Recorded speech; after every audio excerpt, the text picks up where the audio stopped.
Once upon a time, in the 16th century, there was a man named Nicholas Copernicus, who was a scholar and a mathematician. He looked up at the sky and wondered about the movements of the stars and planets. He noticed that the current model of the universe, which was called the Ptolemaic model, didn't quite match up with what he observed. So he came up with a new idea. He said that the sun was actually at the center of the universe, and that the Earth and other planets orbited around it. This was called the heliocentric model, and it was a big deal because it went against what people had believed for centuries. But Copernicus was just the beginning. A few years later, a man named Galileo Galilei started using telescopes to study the night sky.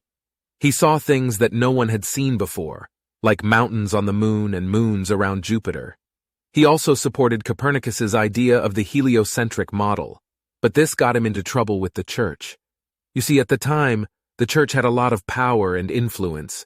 They believed in the Ptolemaic model, and they didn't like anyone challenging their beliefs.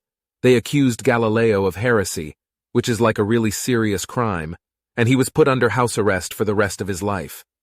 But despite this, the ideas of Copernicus and Galileo kept spreading. Other scientists started to question old beliefs and come up with new theories. They began using experiments and observations to test their ideas, instead of just relying on ancient texts. This period of questioning and discovery became known as the Scientific Revolution. It lasted from about 1543 to 1687 CE. During this time, scientists made incredible discoveries in fields like physics, chemistry, and biology. They laid the foundations for modern science as we know it today. So that's the story of how the scientific revolution happened.